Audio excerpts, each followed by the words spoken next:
If you are a grade 12 employee of Intel, it's likely that you are eligible to contribute to your SERPLUS account. The enrollment for SERPLUS is usually in November of each year. The dates move around a little bit, but it's almost always in the fourth quarter of the year and almost always right around mid-November.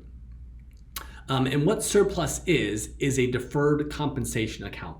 That means that you're able to defer money from your paycheck. So each pay period, you can put money into the SERPLUS account that's pre-tax. So you're putting it in there prior to paying taxes on it. And then it's allowed to grow tax deferred until it's distributed. And it's distributed based on the schedule that you elect. So you elect the timing of which it's distributed, and you elect the way in which it's distributed. So whether it's 5 years, 10 years, whether you receive it as a lump sum at the time that you distribute it. So you're able to elect those things. The main issues to consider when it comes to SERPLUS is, number one, how much to contribute. So what makes sense for you. The second thing is the fact that it's an unfunded liability of Intel. So there is some risk associated with it, right? It's not like your 401k or the retirement contribution plan. It is, if Intel were no longer able to pay its debts, you would be in a list of creditors. Your account would be in a list of creditors that would want to get paid. I mean, if Intel were to go bottom up, you may only receive a portion of what you deferred to that, or nothing at all.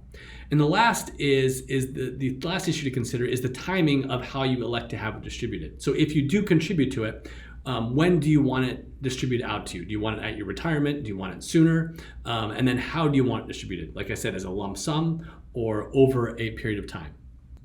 What we help our clients do when thinking about SERPLUS is determine how much of one's cash flow and savings allow them to take advantage of this account. To the extent to which, given their other financial objectives, it makes sense to defer to SERPLUS.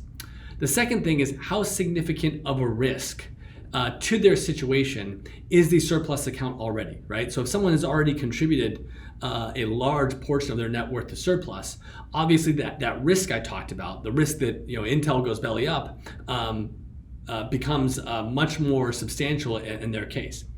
And the last thing that we help them navigate is what distribution schedule fits their needs, right? For most of our clients, they're likely in a lower tax bracket post-retirement than they are while they're still working at Intel. So there's a real benefit to deferring those funds, a real tax benefit to deferring those funds to being paid out in a period where they're in a lower tax bracket. But that may not be the case for everyone, again, or it may only be the case if they spread that out over 5 or 10 years. SERPLUS can be a powerful investment optimization and tax savings tool, but when it's used with one's complete financial picture in mind, right? Understanding where they are now, where they're going to be in the future, understanding where their current cash flow is at, and whether or not the risks are worth the potential benefits.